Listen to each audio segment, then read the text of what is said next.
Mr. Speaker, Nancy Southern is one of Alberta's most prominent business leaders, whose family has contributed so much to this great province. Yesterday at the ATCO annual meeting, she took Justin Trudeau to task for his lack of leadership in Canada's economic competitiveness. She went as far as to say that Canada's decline was heartbreaking. To the Minister of Economic Development, have you raised this competitiveness issue with your close allies in the Trudeau government? The Honourable Minister of Infrastructure. You know, Mr. Speaker, it appears that the Prime Minister of Canada, Justin Trudeau, occupies a lot of rent-free space in the heads of the members of the opposition. So I would suggest that the next time the leader of the official opposition is in Ottawa, which I'm sure is any day now, he can ask for some of that money, and we can put it towards a deficit. This supplemental. Thank you, Mr. Speaker. A great response for those allies out in Ottawa. Given that this government is very fond of referring to guidance received from David Dodge, and given that David Dodge stated that Canada is doing a number of things to shoot ourselves in the foot when it comes to economic competitiveness, again to the minister, the federal government continues to fail Alberta.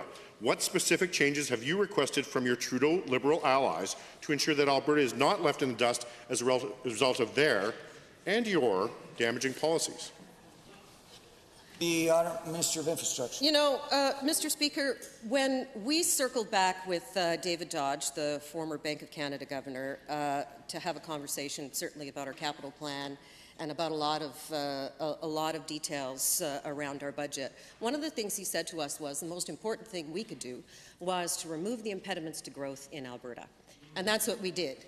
That was the lens through which we viewed our capital plan and all of the work we do in our ministries. That is something that is extremely important to us. David Dodge and his comments are important to the work we do. We continue to listen to him. And certainly when it comes to infrastructure... Thank you, Honourable Minister. Thank you. Second supplemental. Thank you, Mr. Speaker. Time to switch feet or learn a new dance, I think. Mr. Speaker, given Suncor CEO Steve Williams, in talking about investment exodus, stated, and I quote, "I think we're running out of companies to leave in a sense. The big guys have already exercised some of their options."